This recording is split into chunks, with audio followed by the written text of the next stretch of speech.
I made cookies using softened butter, melted butter, and brown butter to see what changes about the final cookie.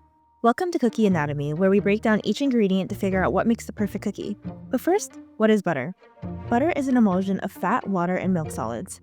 It not only lends richness in the fat, but the water also dissolves the sugar for a more uniform texture and generates steam in the oven for rise and spread. When you brown your butter, you cook off a lot of the water, but you also toast the milk solids, which produce a deep, nutty flavor. Most cookie recipes will start by creaming together sugar and butter. Because butter is naturally solid at room temperature, doing so allows the sugar granules to poke little air pockets into the butter, creating a fluffier dough. Compare this to the melted butter and sugar, which has a more wet sand-looking texture to it and is noticeably denser and darker.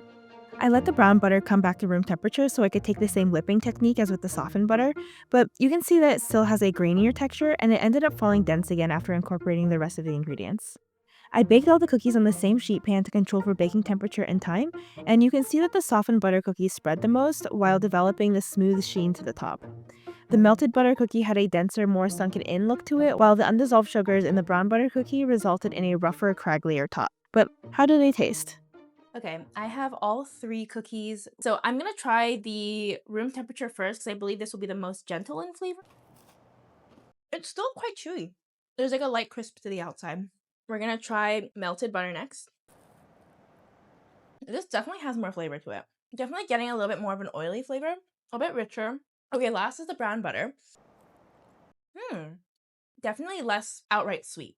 There's kind of like this savory undertone to it. Also has kind of a oily texture to it. I do need to go back to the room temperature butter and see if I can taste the difference now that I've had these two. Okay, this is 100% lighter. The way it crumbles, the mouthfeel is definitely lighter on this. The flavor is also lighter. The flavor on these two are, like, really intense, actually. I think it's pretty obvious that, like, the melted stuff is different from the room temperature stuff. This one leans a little bit more crispy crisp, whereas this one leans more crunchy crisp. In terms of flavor, I actually kind of like this one better. I think these ones are a little bit heavy for me. Next week, I think I want to experiment with the sugars, so white versus brown sugar. We'll see how we can break down cookie anatomy. So we'll find our perfect cookie. All right. Bye.